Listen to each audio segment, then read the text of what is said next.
eh bien, on est heureux tous ensemble de nous retrouver avec ce privilège qui est le nôtre de pouvoir donc ouvrir la parole de Dieu, et c'est ce que nous allons faire sans plus tarder ensemble.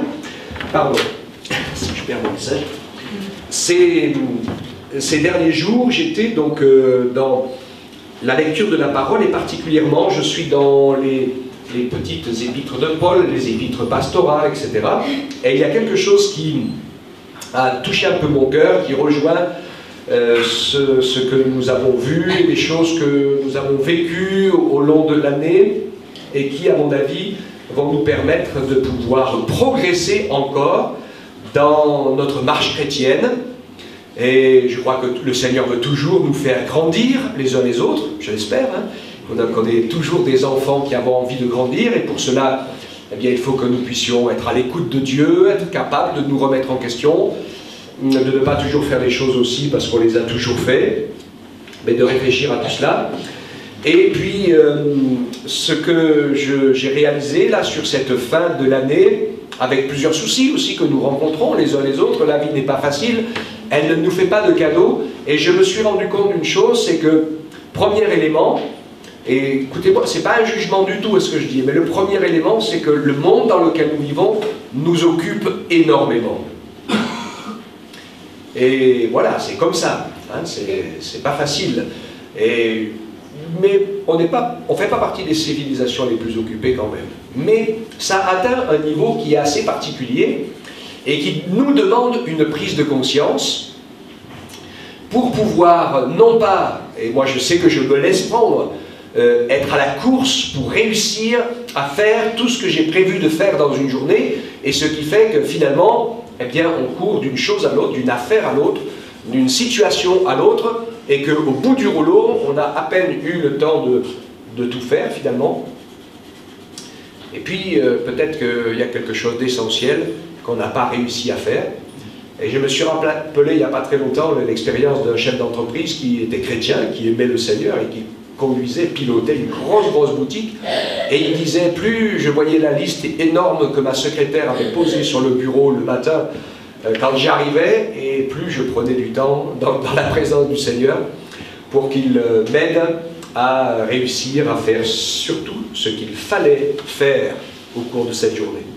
Parce qu'il y a beaucoup de choses à faire, qui sont toutes importantes, mais il y en a certaines dans lesquelles, j'en suis sûr, même dans les choses que nous avons à faire, et c'est vraiment ma pensée, dans lesquelles le Saint-Esprit est avec nous pour faire quelque chose. Est-ce que vous croyez cela? Quel que soit notre métier, notre travail, notre occupation, si dans notre cœur nous y allons avec le Seigneur, avec sa paix, sa joie, et sachant que, eh bien, au travers de ce que nous avons à faire, il peut transformer une situation et faire en sorte qu'une des actions, une des activités ou une chose, eh bien, puisse se transformer en action du Saint-Esprit pour être bénissante pour notre entourage. Je pense que c'est important. Donc, nous sommes dans une civilisation chronophage. Nous avons aussi de nombreux soucis. Parce que non seulement ça nous mange le temps, ça ne nous laisse pas le temps de réfléchir, et parfois, parce qu'on n'a pas eu le temps de réfléchir, on se retrouve dans des situations où on a oublié de payer ceux, on a oublié de faire les papiers d'eux, etc., etc. Ça vous arrive à vous aussi, hein? Des fois, il y a la date limite, hein, et on fait la lettre à 23h44 pour le date de la poste faisant foi. Il ne faut pas se tromper de boîte aux lettres à ce moment-là, parce que normalement, ce qui ramasse dans la boîte aux lettres de la nuit, le tamponne à 23h55. Donc, voilà. Donc, c'est un petit peu compliqué tout ça, et on a besoin certainement de toute la grâce de Dieu. Ce qui fait que, dans toutes ces situations particulières, ça va mettre au deuxième plan quelque chose qui est fondamental, qui devrait toujours être au premier plan. C'est quoi qui doit toujours être au premier plan? C'est notre relation, c'est le monde de notre relation. Et je vais mettre tout dans le premier plan. Ma relation avec Dieu, ma relation avec mon époux, mon épouse, ma famille, Et ma relation avec mes frères, mes sœurs, c'est ce particulièrement auquel je vais insister ce matin. Et puis aussi la relation avec les autres. Mais c'est important pour nous que nous ne décrochions jamais de cette vérité biblique incontournable. Nous sommes des êtres de relation. L'œuvre de Dieu se fait dans les relations. Et le travail du Saint-Esprit en moi, en toi, ma sœur, mon frère, se fait dans la relation et la communion du Saint-Esprit. Et l'œuvre de Dieu, pour me faire grandir, te faire grandir, se fait dans la relation avec mon prochain, avec mon frère, avec mes frères, avec mes sœurs, avec ce que nous pouvons nous apporter les uns aux autres pour pouvoir le servir. C'est ce que je vais appeler pour ce matin nos bonnes œuvres. Alors je vais faire un petit peu la différence entre les bonnes œuvres et les œuvres bonnes. J'aime bien lire la traduction de la Colombe. Elle fait cette différence dans les bonnes œuvres, où on comprend ce que c'est, vous comprenez ce que ça veut dire un peu quand je dis les bonnes œuvres.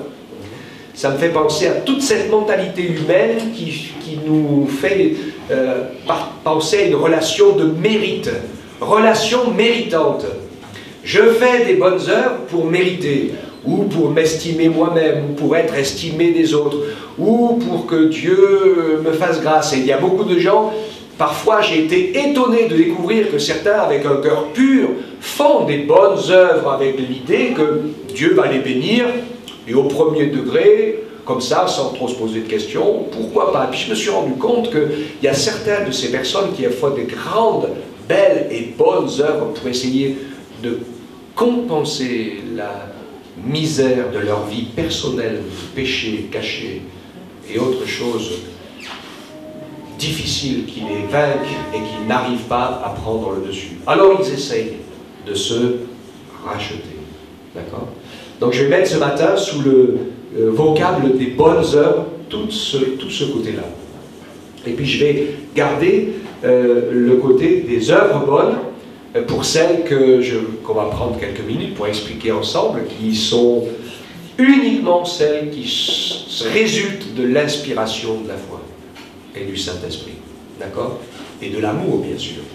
Et nous allons voir combien c'est important. J'ai choisi un premier texte, parce que c'est de là qu'est partie ma réflexion, dans Tite, chapitre 2, les versets 11 et 14, et on va les lire ensemble, et dans cette dizaine de versets, eh bien, il y a au moins 3 fois le mot « œuvre bonne ». Nous y allons, verset 11, Tite 2.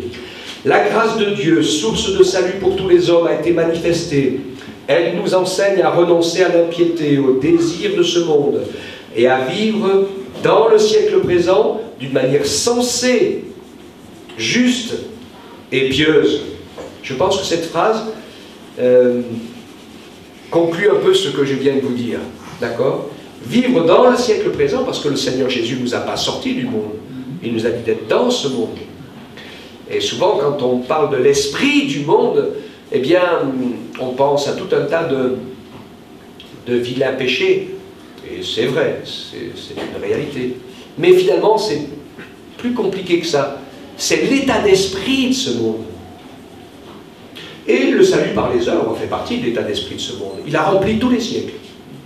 Toutes les religions qui ont été mises en évidence par l'homme, quelle que soit sa couleur, son dessin, etc.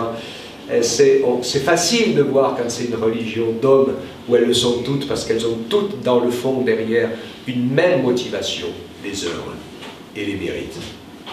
Ou alors se racheter, ou alors, etc., ou se prouver à soi-même qu'on est quelqu'un. Ça sort du cœur de l'homme. Mais la vraie religion, elle sort du cœur de Dieu.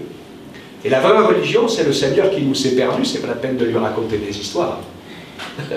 Il sait qu'on est perdu dans nos péchés et qu'aucune de nos œuvres bonnes n'a le mérite et ne réussit à nous sauver de nos péchés. Elles ne sont que le minimum vital que nous devrions tous pratiquer pour vivre une vie normale.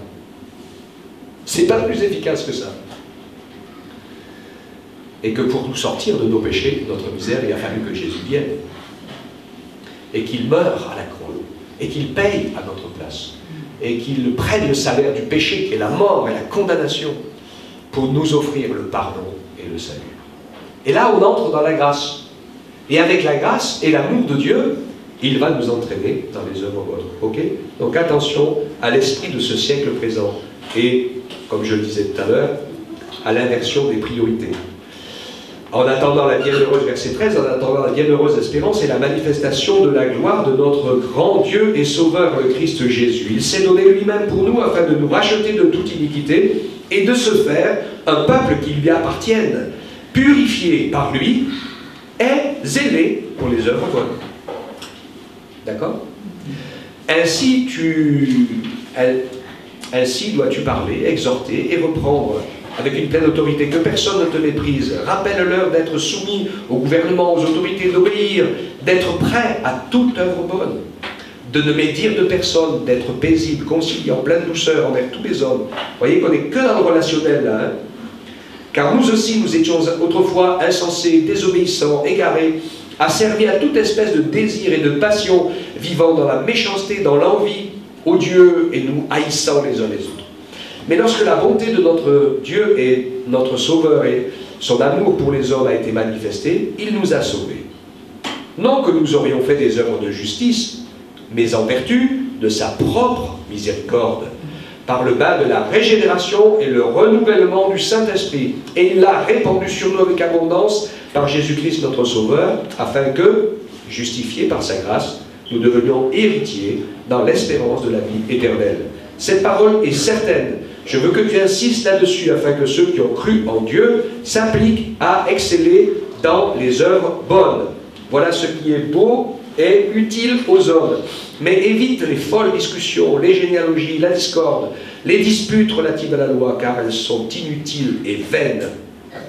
Éloigne de toi, après un premier et un second avertissement, celui qui cause des divisions, sachant qu'un tel homme est perverti, qu'il pêche et se condamne lui-même. Lorsque je t'enverrai Artémas ou Tychique, empresse-toi de venir me rejoindre à Nicopolis, car c'est là que j'ai résolu de passer l'hiver. Aie soin de pourvoir au voyage de Zénas, le docteur de la loi, et d'Apollos, en sorte que rien ne leur manque. Il faut que les nôtres aussi apprennent à exceller dans les œuvres bonnes, pour subvenir aux nécessités urgentes, afin de ne pas être sans fruit. Amen. Une quatrième fois, œuvre bonne, qui était de soutenir les ministères de la parole, dont beaucoup avaient tout laissé, et ils vivaient dans l'itinérance en permanence, allant d'église en église pour apporter le message de Dieu pour quelques jours, quelques semaines, parfois quelques mois ou quelques années, puis continuant leur route ensuite pour annoncer la parole de Dieu.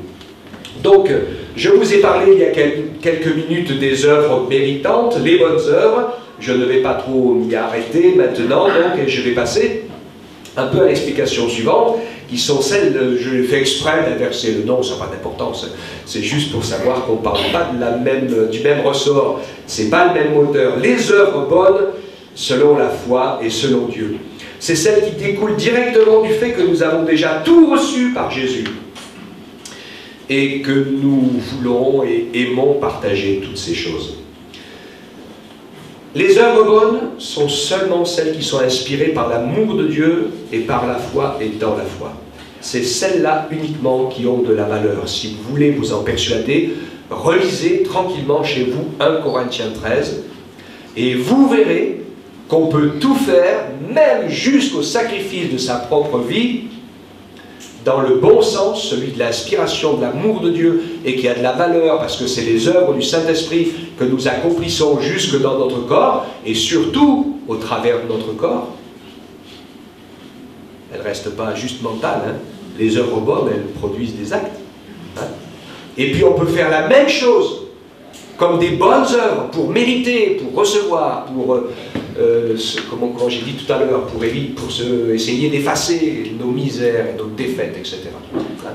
Et c'est la même chose, hein, vous le voyez. Et en fait, nous savons que le cœur de cela, eh bien, c'est de pouvoir être entré, être motivé et être en relation avec l'amour de Dieu, sachant que nous n'avons rien à faire pour prouver quoi que ce soit, parce que Dieu nous a déjà aimés. Nous n'avons rien à faire pour mériter quoi que ce soit, parce que nous sommes des pécheurs et nous ne méritons que la condamnation et l'enfer. mais que nous avons tout à faire pour recevoir ce que Dieu a préparé pour nous en Jésus. Et qu'en le recevant dans la repentance et la foi, eh bien nous pouvons partager par amour cet amour de Dieu que nous avons reçu. Amen. Partager par amour du prochain, par amour de Dieu. Et j'insiste par amour du prochain parce que je me suis rendu compte dans ma propre vie que parfois je faisais des choses par amour pour Dieu, mais que finalement je suis défaillant dans l'amour du prochain. Et je vais bien te faire du bien, parce que Dieu me demande de te faire du bien, mais je t'aime pas tant que ça. C'est pas un peu ça des fois? Hein? Ouais. Enfin, c'est comme ça dans mon cœur. Hein. Et le Seigneur veut nous aider à grandir pour qu'on puisse réaliser que n'importe quel être humain sur la terre, c'est sa créature. Et Dieu il voudrait que tous les hommes soient sauvés. Et nous sommes dans le temps de la grâce, et nous qui avons goûté à l'amour de Dieu, nous sommes le moyen par lequel Dieu se sert pour l'instant, dans l'époque qui est la nôtre, l'époque de la grâce. Il se sert de nous pour nous remplir de son esprit, de ses motivations, pour que nous puissions être le bras de son amour. Et je me rends compte que ceux qui sont autour de nous, sans pouvoir l'expliquer, comprennent très très vite si nous sommes motivés par du prosélytisme, pour notre foi, notre Église ou quoi que ce soit, ou si nous sommes motivés par l'amour de Dieu qu'il a déposé dans notre cœur. D'accord? Et c'est pour ça que finalement, c'est pas inintéressant, nous sommes dans un pays qui n'aime pas du tout le prosélytisme, mais finalement c'est pas mal. Parce que je crois de tout mon cœur que si nous demandons à Dieu de nous aider à grandir dans son amour, nous allons développer de l'amour pour tous ceux que nous côtoyons à longueur de journée. Un amour qui est comme celui du Seigneur, même si ils ne sont pas toujours aimables avec nous, et même des fois le contraire. Et que nous savons que nous pouvons laisser dans leur cœur une impression, quelque chose d'imprégné de la parole de Dieu. Une action, un geste, une parole, une attitude, une situation, peu importe. Je crois que le Seigneur veut nous permettre de vivre ses œuvres bonnes, des fois dans des choses beaucoup plus simples que ce qu'on pourrait y penser. Et on n'y pense pas trop parce que nous, on cherche à faire des choses particulières que je vais dire, c'est que finalement, l'endroit, semble-t-il, où il nous paraît le plus facile et le plus efficace de servir le Seigneur, c'est ici dans l'Église, quand nous sommes réunis tous ensemble, et ça, c'est faux. C'est l'inverse. Parce que la plupart des choses, quand on est en train de vivre un culte ensemble, sont toutes acquises d'avance. D'accord? Mais le vrai service d'amour et de partage de cette vie que Dieu a mis en nous pour qu'elle imprègne et qu'elle soit imprégnante, eh bien, il faut que le Seigneur puisse déposer dans notre cœur cet amour pour ce monde perdu, pour notre prochain, pour notre semblable, pour celui ou celle qui est à côté de nous, etc., etc., parce qu'on peut tous vivre ensemble comme de gros égoïstes. Moi, c'est comme ça que j'ai vécu pendant des années. Et donc, c'est pas évident de se laisser transformer et bouleverser par l'amour de Dieu. Et Dieu veut nous encourager en cela. Amen. Un autre texte qui est tout à fait intéressant, c'est celui de Matthieu 25, le chapitre 31 à 40, que vous connaissez. Lorsque le Fils de l'homme viendra dans sa gloire avec tous les anges, il s'assiera sur son trône de sa gloire et toutes les nations seront assemblées devant lui, et il séparera les uns d'avec les autres. Comme le berger sépare les brebis d'avec les boucs, et il mettra les brebis à sa droite et les boucs à sa gauche. Alors le roi dira à ceux qui seront à sa droite, « Venez ici, venez, vous qui êtes bénis de mon Père. Prenez possession du royaume qui vous a été préparé dès la fondation du monde. Car j'ai eu faim, et vous m'avez donné à manger. J'ai eu soif, et vous m'avez donné à boire. J'étais étranger, et vous m'avez recueilli.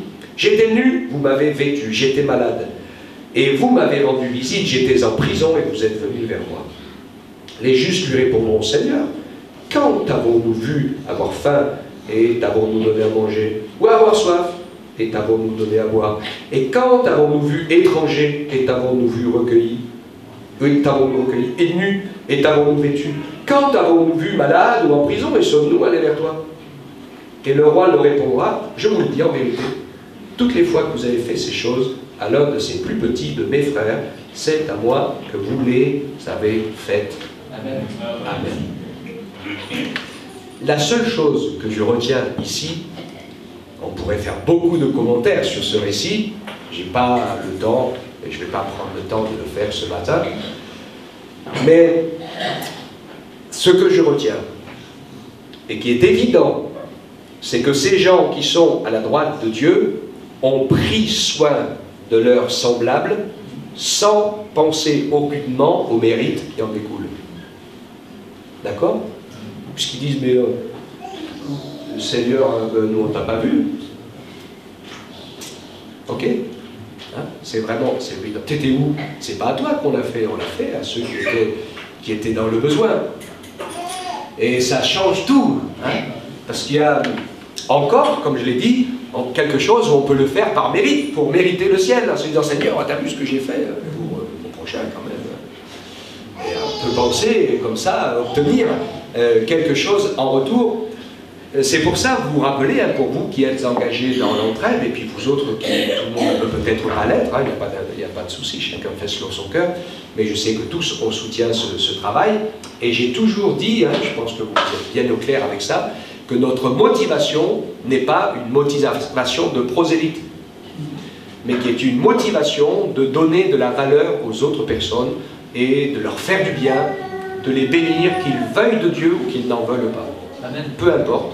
Pour moi, le verset que j'avais toujours dans mon cœur dans ce sens-là, c'est que même si quelqu'un abandonnait Dieu, il a toujours droit à la compassion de son ami.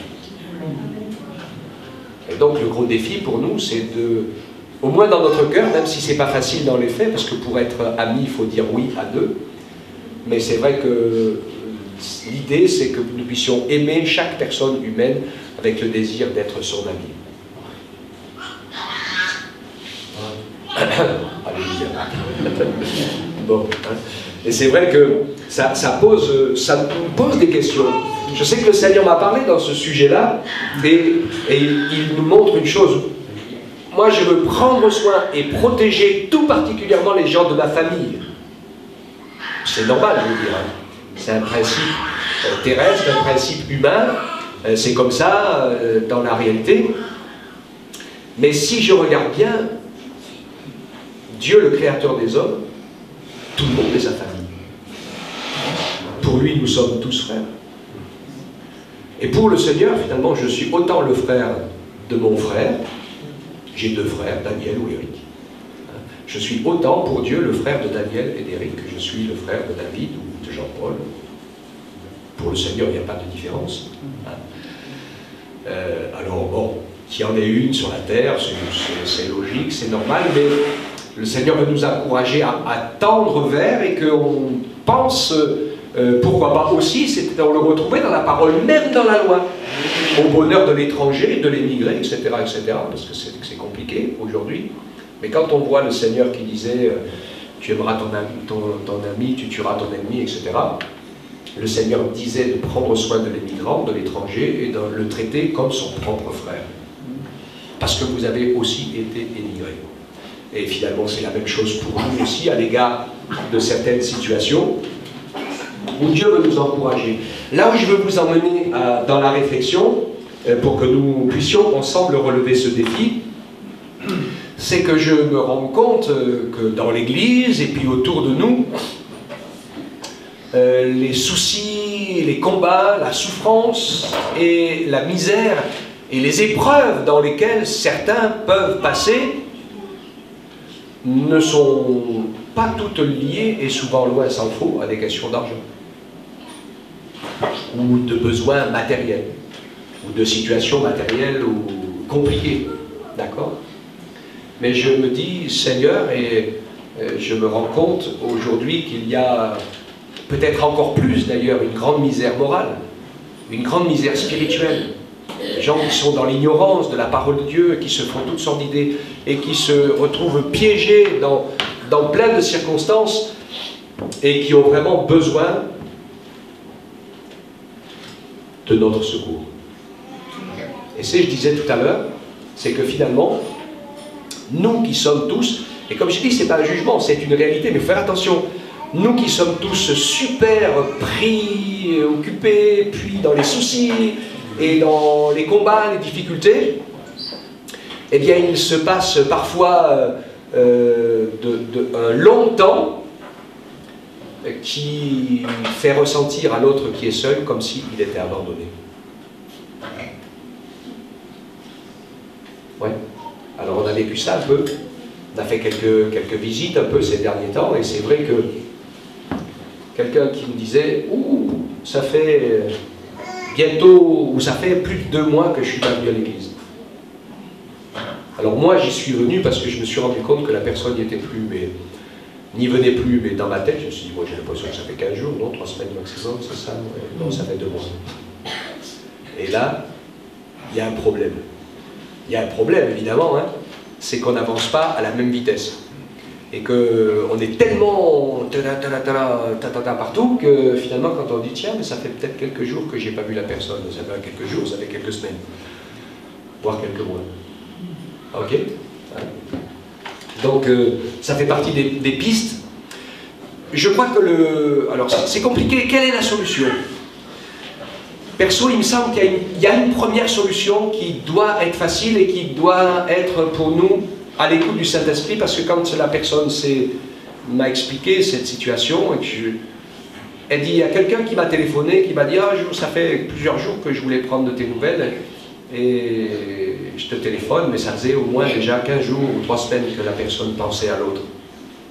Alors il me semble que la première résolution qu'on pourrait prendre pour cette année, et il me semble que ça serait vraiment inspiré, si le Seigneur met dans votre cœur le visage de quelqu'un, d'un frère, d'une sœur, quelqu'un, prenez votre téléphone, appelez-la. Ou si vous trouvez quelques minutes, allez la voir. Attendez pas que le pasteur le fasse. Parce que je ne peux pas aller voir tout le monde. Enfin, je pourrais, mais c'est pas... Je suis sûr que, je le sais, le Seigneur nous fait penser à quelqu'un. Et des fois, et pourquoi tu as pensé à cette personne? Mais parce que le Saint-Esprit l'a mis sur le cœur.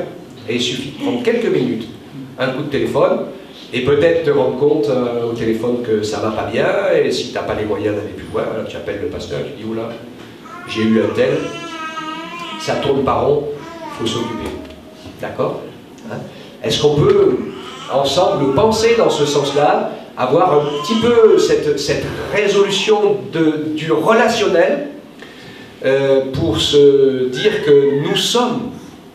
On ne va pas faire la même réponse que Caïn, hein, parce que Caïn, il a dit « Suis-je le gardien de mon frère ?» Il venait de le tuer.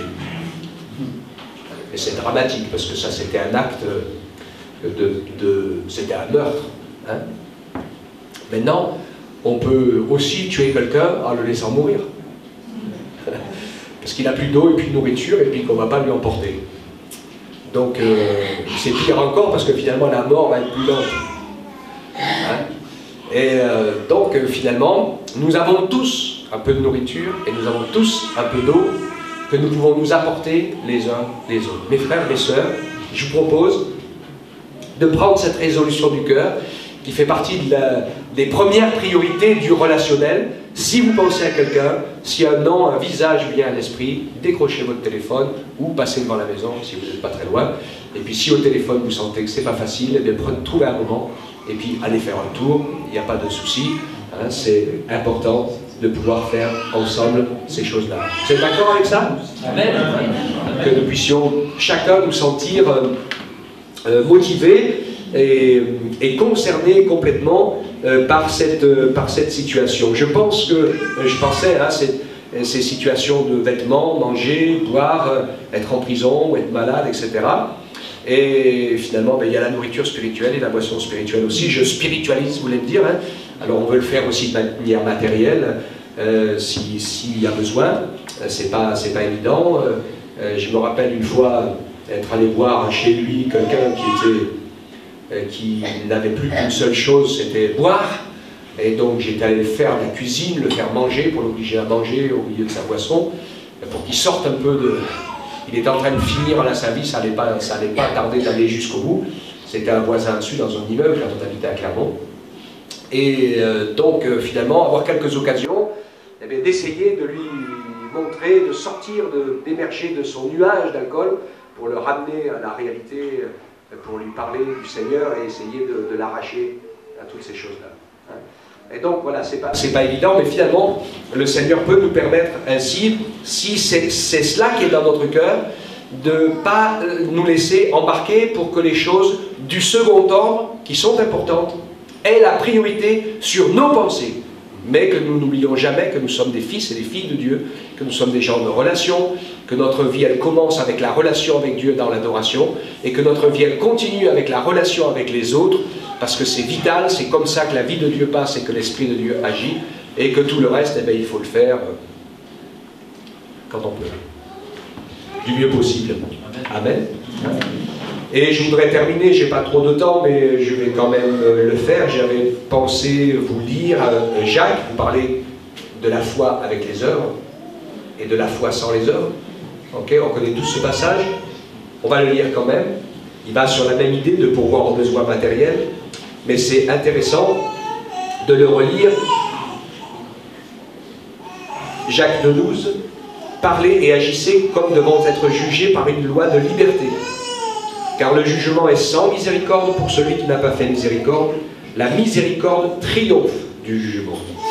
Mes frères, que sert-il à quelqu'un de dire qu'il a la foi s'il n'a pas les œuvres? Cette foi peut-elle le sauver? Si un frère ou une sœur sont nus et manquent de la nourriture de chaque jour, et que l'un d'entre vous lui dise « Allez en paix, chauffez-vous et rassasiez-vous », et que vous ne leur donniez pas ce qui est nécessaire au corps, à quoi cela sert-il? Il en est ainsi de la foi, si elle n'a pas les œuvres, elle est morte en elle-même. Mais quelqu'un dira, toi tu as la foi et moi j'ai les œuvres. Montre-moi ta foi sans les œuvres, et moi je te montrerai la foi par mes œuvres. Tu crois qu'il y a un seul Dieu? Tu fais bien. Les démons le croient aussi, et ils tremblent. Veux-tu savoir, ô homme vain, que la foi sans les œuvres est inutile? Amen. Donc je termine et je conclus sur ce que je disais pour nous. Je crois avoir compris que les œuvres, ou l'œuvre de la foi, c'est vraiment uniquement ce que le Seigneur, notre Dieu, nous inspire. Quand vous lisez le passage de la foi dans Hébreux 11, il montre par la foi, par la foi, par la foi, par la foi. Quand Paul fait des commentaires sur Israël, et dans toute la Sainte Alliance, et la conquête de Canaan, et aussi même d'Abraham avant, elle montre que l'œuvre de la foi d'Abraham, c'est impressionnant, c'est incroyable. L'œuvre de la foi d'Abraham, c'est d'accepter ce que Dieu lui demande d'aller offrir son fils en sacrifice. D'accord? Je pense que c'est vraiment essentiel pour nous de voir que ici, ce n'est pas une bonne œuvre. Ça n'a rien à voir. C'est quelque chose qui est strictement spirituel. Parce qu'en fait, c'est une prophétie qui montre que l'amour de Dieu qui, finalement, nous aime autant que son Fils Jésus, où ensemble, ils acceptent de mourir et d'être sacrifiés à notre place, pour que nous, on puisse aller au ciel. S'il ne nous aimait pas autant, il aurait dit, je reste tout seul avec Jésus et le Saint-Esprit dans le ciel, et puis les hommes, je les détruis, d'accord? Mais pour qu'il accepte de mourir à notre place, c'est vraiment la preuve qu'il nous aime autant. Et que l'amour que Dieu a pour nous, ses enfants, est aussi grand, c'est le même amour que celui qui circule entre le Père, le Fils et l'Esprit, d'accord? C'est pas un amour plus petit, c'est le même. Et donc ça c'est vraiment cet enseignement-là. Donc c'est une œuvre de la foi, elle nous enseigne la croix. L'autre œuvre de la foi dont il est question, qui est tout à fait particulière, c'est Rahab la prostituée qui a mis le chiffon rouge et qui a reçu les espions à la fenêtre de sa maison. Elle a été épargnée du jugement. Elle a obéi par la foi à ce qui lui avait été dit. Et l'action puissante et surnaturelle de Dieu a fait écrouler toutes les murailles de la ville de Jéricho, sauf la maison de Rahab où il y avait le petit chiffon rouge. C'est extraordinaire ça. Pour beaucoup de gens, c'est pas grand-chose d'avoir Jésus, de croire en lui dans son cœur. Sauf que quand il va y avoir le jugement dernier, tous ceux qui ont Jésus dans leur cœur restent debout et partent pour la vie, et tous les autres s'écroulent, sont détruits et anéantis. D'accord? Donc, dans nos œuvres de la foi, il y a le message de l'évangile et de l'amour de Dieu. Donc, ce n'est pas à nous d'essayer d'inventer quelque chose, mais il y a des choses élémentaires auxquelles nous pouvons tous être d'accord si quelqu'un est dans le besoin de répondre à son besoin matériel. Ça peut être évident. On essaye de le faire ici, bien sûr, comme il y a des gens qui disent eh ben, c'est pas ceux qui ont plus besoin qui viennent, etc. etc.